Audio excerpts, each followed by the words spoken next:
Good evening, ladies and gentlemen. Please take your seats. My name is Magdalena Żelazowska. I am the head of the communication and promotion team at European Network Remembrance and Solidarity, and this is my great pleasure to welcome you in Helsinki. We are officially opening the 13th European Remembrance Symposium and International Conference on the 50th anniversary of the Helsinki Final Act, entitled The Spirit of Helsinki, Then and Now. And I would like to invite on stage the Director of European Network Remembrance and Solidarity, Mr. Rafał Rogulski.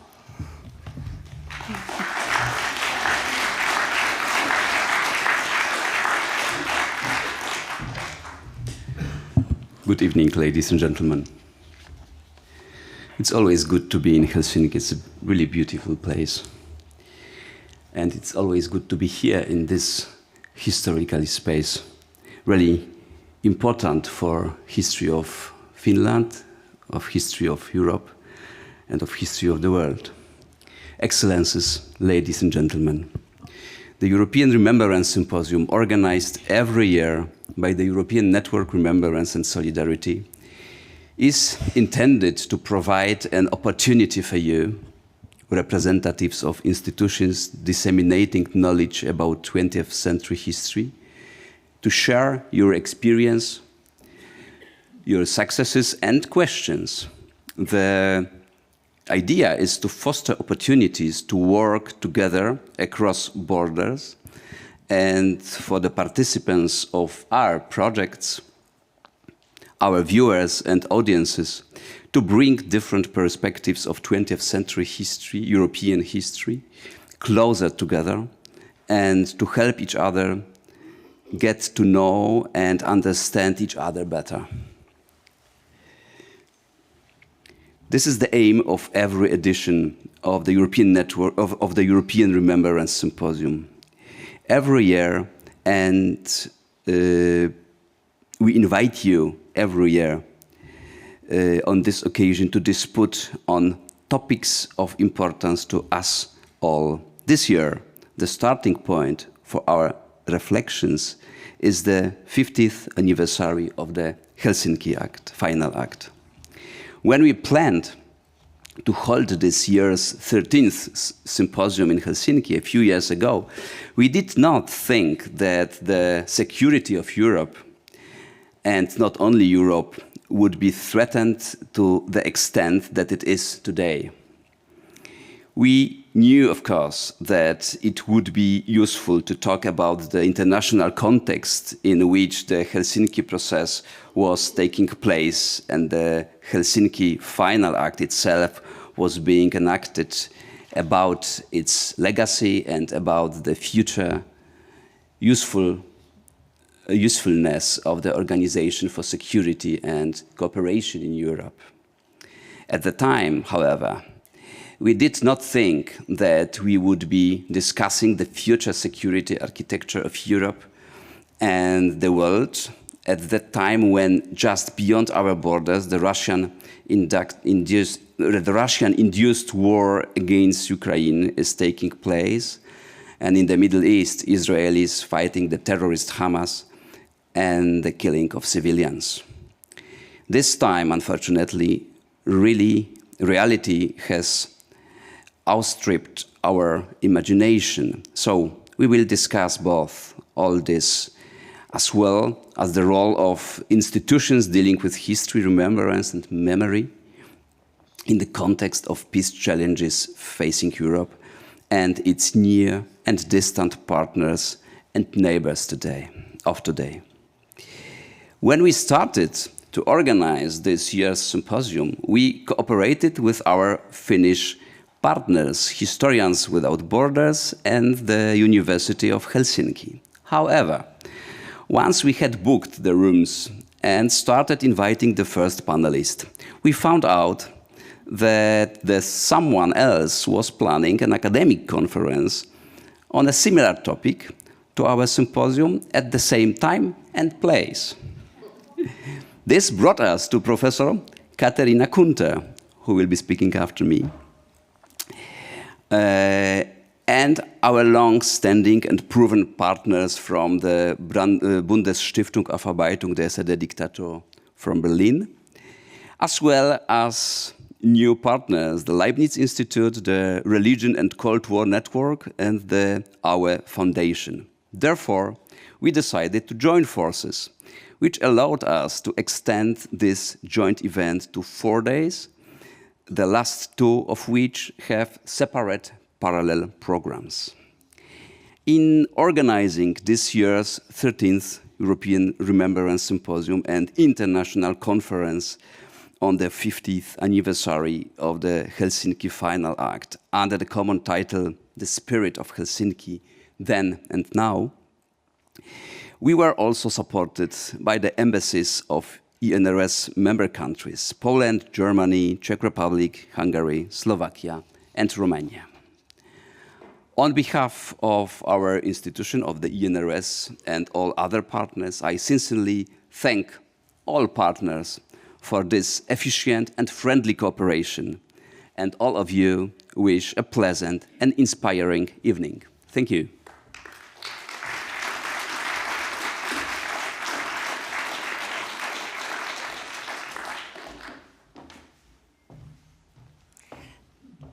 Now I would like to invite on stage Professor Katarina Kunter from the Faculty of Theology at University of Helsinki.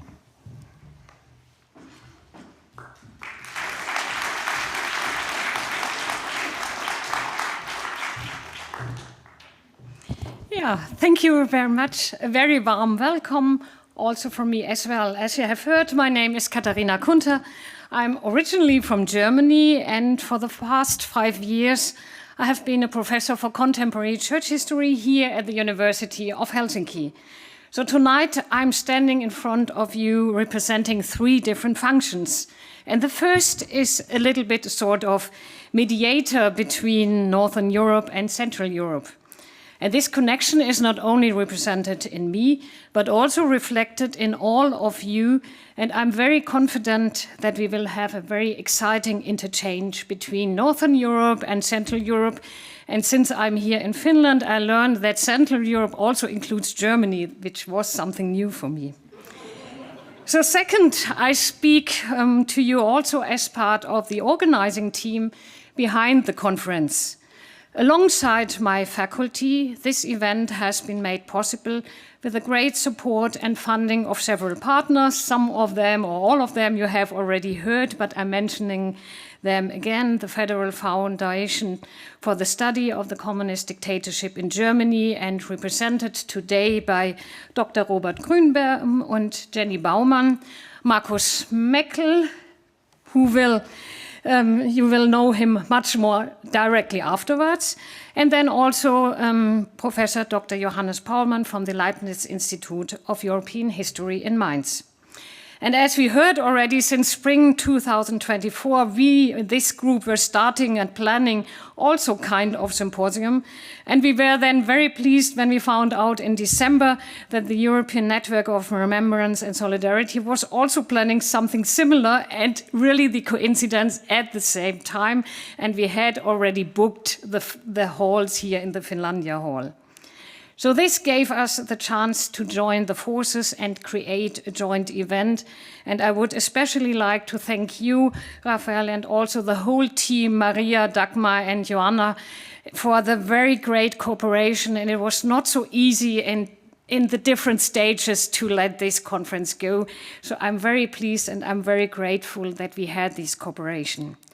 And third, my last function, and then my 2 minutes are also over. I welcome you also as a professor of the Faculty of Theology at the University in Helsinki.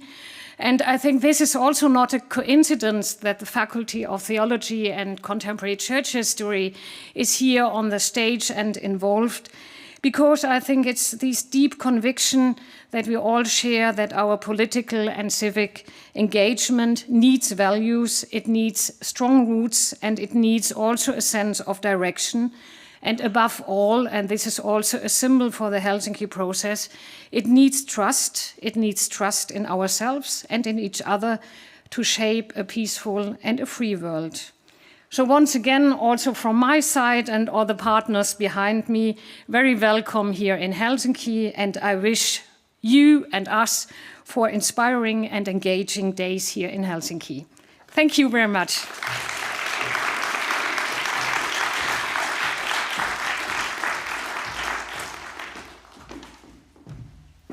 Thank you very much, Professor. And it's time we listen to Her Excellency Klára Breuer from the Embassy of Hungary.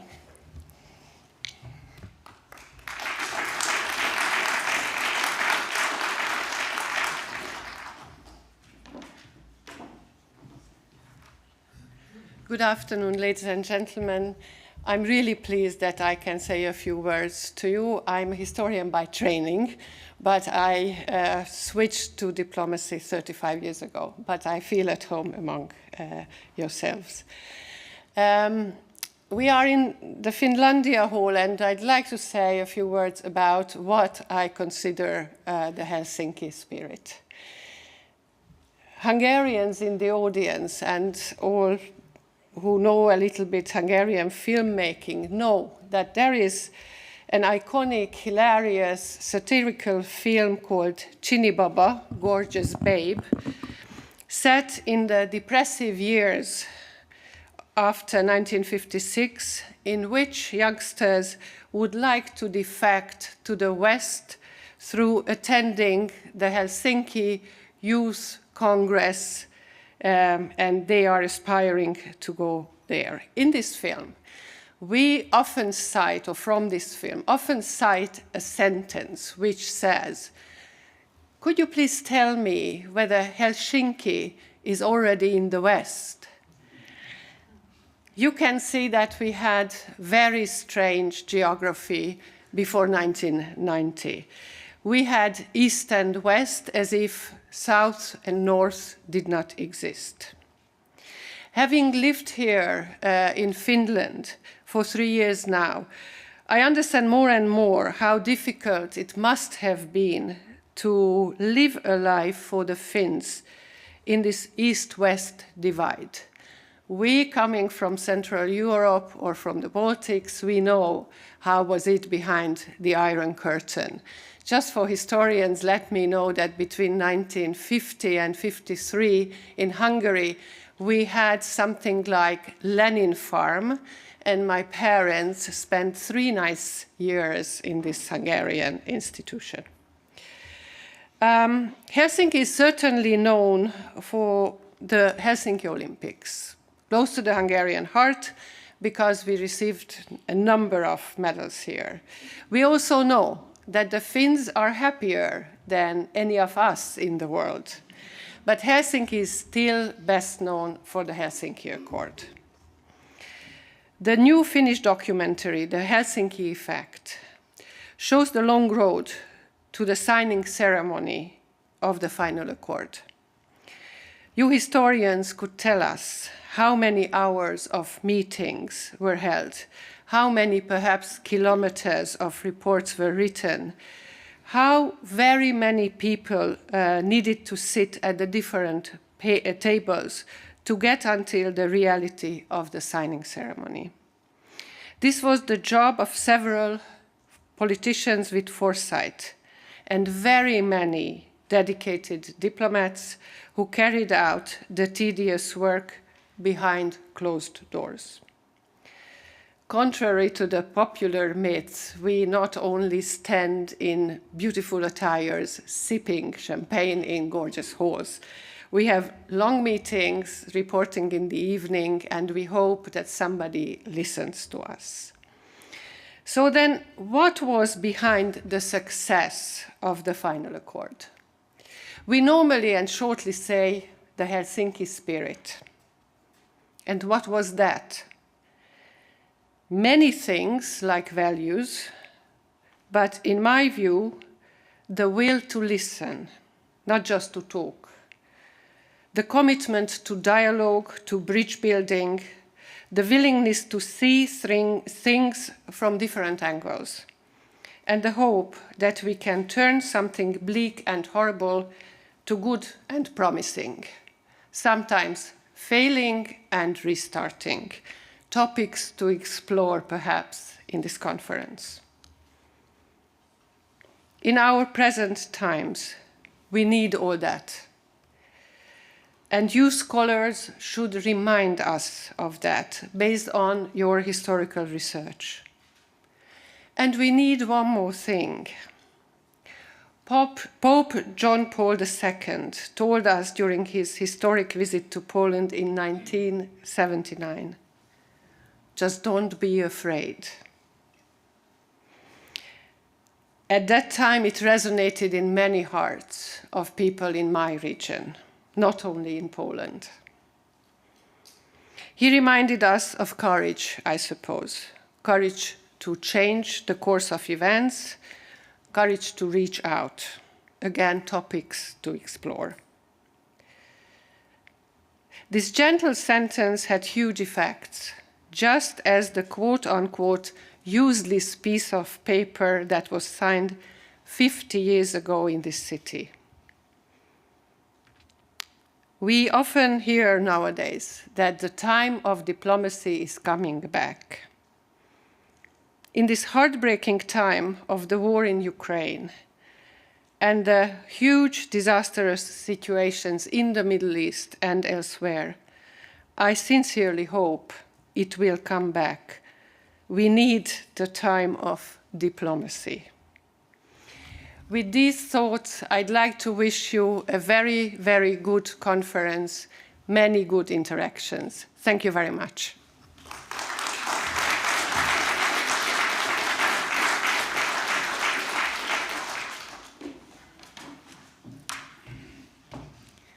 Thank you. And now I'd like to invite on stage His Excellency Tomasz Chłoń, representing the Embassy of the Republic of Poland. Thank you very much. Thank you, Director Rogulski and all the organizers. In a couple of hours, I will move almost next door to watch the football match, Finland and Poland. I hope it will be played in the spirit of Helsinki.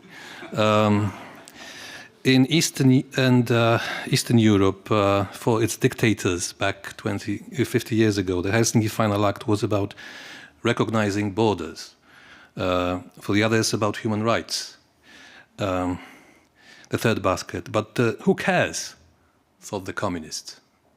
They were confident it will not matter. But they were wrong. It did matter. The Helsinki effect was unstoppable, so remarkably presented by Arthur Franks in his brilliant documentary from this year. Helsinki groups and the likes that were formed in the 70s in the Soviet sphere of influence showed that the Helsinki decisions made a difference in mobilizing the opposition. In Poland, the Helsinki effect turned into a solidarity effect. With Lech Wałęsa as a leader of 10 million people workers movement. Advised by such outstanding figures like Tadeusz Mazowiecki, the first Prime Minister and of the post-communist Poland, and Bronisław Geremek in 1998 at the chair of OSCE. Ladies and gentlemen, now 50 years after, we are watching Europe divide again. Russia has unleashed against Ukraine a war of aggression. And we will be living with an aggressive Russia for some time to come. But when the Russian regime tries to normalize relations at some point with the West, will we bet on contracts and creating jobs in our countries solely? Or will we also want to use the situation to remind ourselves and others of human rights in Russia? This question should not be left unanswered. In terms of security and peace in Europe, for the nations represented in the OSCE, nothing is more important than the awakening of a different Russia. For the Russians to listen not to Dugin or Putin, but to Tolstoy or Tchaikovsky. I never stopped listening to them. Almost every day I hear the Sleeping Beauty. Maybe she will wake up one day. Meanwhile, it is a beast. It tries to conquer and take land from others, having 17 million square kilometers of land, the biggest country in the world.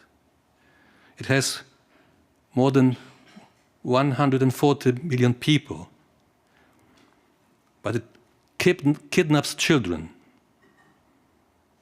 Imagine you have, or you don't, your own children. But imagine, most dear, most important for you, most loved, you would die for them. Now imagine they are stolen from you, and you will never see them again. Polish writer Wiesław Myśliwski wrote that we dream dreams of other people sometimes, even dead people. Many of us, while enjoying personal security, can imagine Ukrainian nightmares. And Ukrainians dream of the world free of tanks, drones, and missiles, tearing their lives apart. They dream of our world. What's more, they defend it.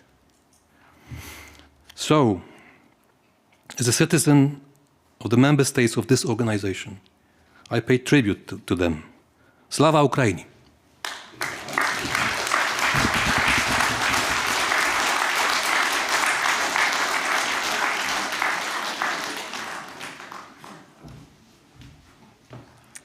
Thank you very much. And now it's time we listen to the representative of the Embassy of Romania, Ms. Lakri Korkash.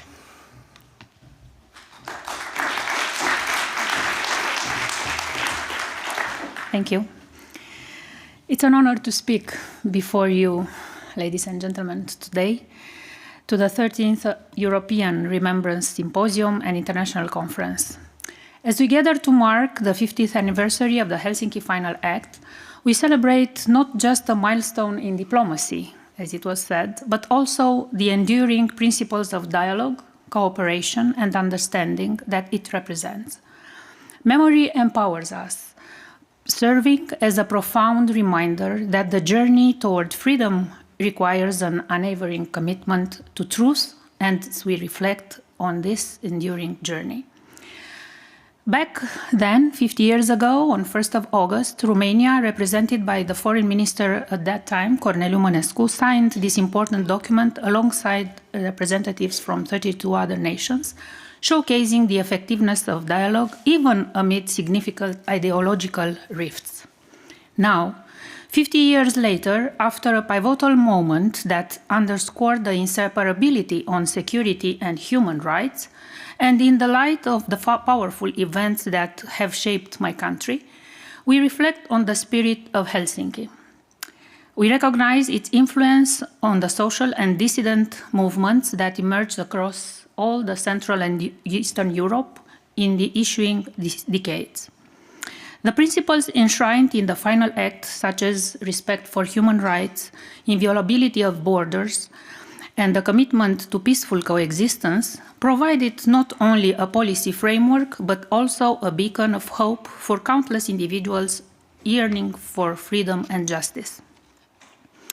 As we assess the current states of security in Europe and the war around the world now, we must acknowledge that the principles of the Helsinki Final Act remain as pertinent today as they were 50 years ago, or even maybe more. However, we are reminded that the path to security and cooperation is fraught with challenges. Yet, we must remember that the fight for human rights is a constant endeavor. As the representative of the Romanian Embassy, I pledge to uphold these ideals of the Helsinki Final Act, both within our borders and beyond. Romania firmly believes in the power of multilateralism and the importance of collaboration among nations. In closing, let us pay tribute to the spirit of those who convened 50 years ago in Helsinki by recommitting ourselves to the principle that inspired their dialogue: Let us contribute and to engage in meaningful discussions, foster mutual respect, and work tirelessly to create peaceful and secure Europe and world. Together, we can invigorate the spirit of Helsinki for generations to come. I would like to share a very brief poem that beautifully encapsulates the struggle for freedom and collective resilience, emphasizing that each individual's voice can contribute to the unified call for justice and understanding. It's a poem written by Ana Blandiana, a distinguished Romanian poet, essayist, and political activist who played a significant role in the Romanian resistance against communism. The title is The Starting Point. I am the numbers written in the air. I am the stones that dream in the riverbed. I am the voice of the unseen. I am the thought that leaps beyond the fear. In every heart that beats for freedom, in every voice that cries for truth, we rise united against the silence for a future forged in the light, in the spirit light. Thank you.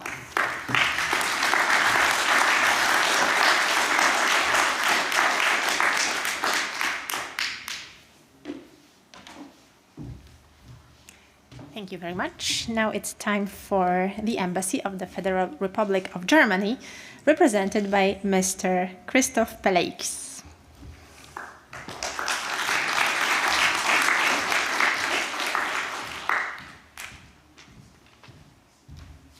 Thank you very much, and good evening from my side as well. So, one more welcoming address before the start of the first panel discussion, and I'm sure a very interesting one.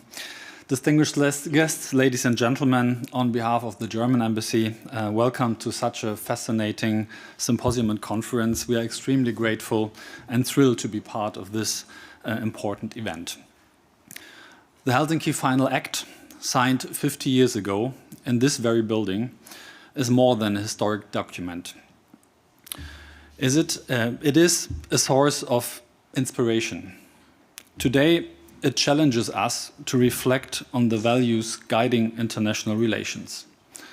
It challenges us to reflect on how we can uphold them while the ground below us continues to shift. During the symposium and conference, we will look back at what happened here and all over Europe 50 years ago. We will discuss the path to the Helsinki Final Act and its very effect. And I, educated as a historian, I think there are a couple of historians among us today, would argue that the core of the spirit of Helsinki, the core of its inspiration, consists of one thing: hope. Hope for détente, hope for freedom, for security, for human rights. Looking at the news these days, I think we very much need this inspiration, this hope from the past. I would like to thank you for giving us the opportunity to explore and discuss the spirit of Helsinki. This is only possible through the contribution and experience of all partners. There are, of course, quite too many to address them all, but to name a few, thanks to the European Network of Remembrance and Solidarity, of course, and our dear friends from the other embassies. Special thanks to the Bundesstiftung Aufarbeitung, especially towards Director Dr. Anna Kaminski, Deputy Director Dr. Robert Grünbaum, Dr. Jenny Baumann, and Markus Meckel. Thank you not only for your financial contribution, but as well for your dedication that keeps up the spirit of the Helsinki process. Special recognition to Professor Johannes Paulmann of the Leibniz Institute of European History for organizing this conference, and last but not least, special thanks to Katharina Kunter, of course. We gather this week in this historic building for recalling and discussing a significant process for the whole of Europe, but especially for us in Germany. Germany owes much to Finland's diplomatic efforts. The Helsinki Final Act, especially the third basket on human rights, inspired civil movements in Eastern Europe. Through this, it set the stage for unity. It made the German reunification possible. Ladies and gentlemen, we face a changing and a challenging, of course, as well, world. But one thing is clear: Europe must stand firm We need to be more resilient. We need to be bolder. We must embrace autonomy while defending our values. Let us seize the opportunity in the next couple of days to find strengths in the past. Let us challenge each other. Let us bring up the spirit of Helsinki. Thank you very much.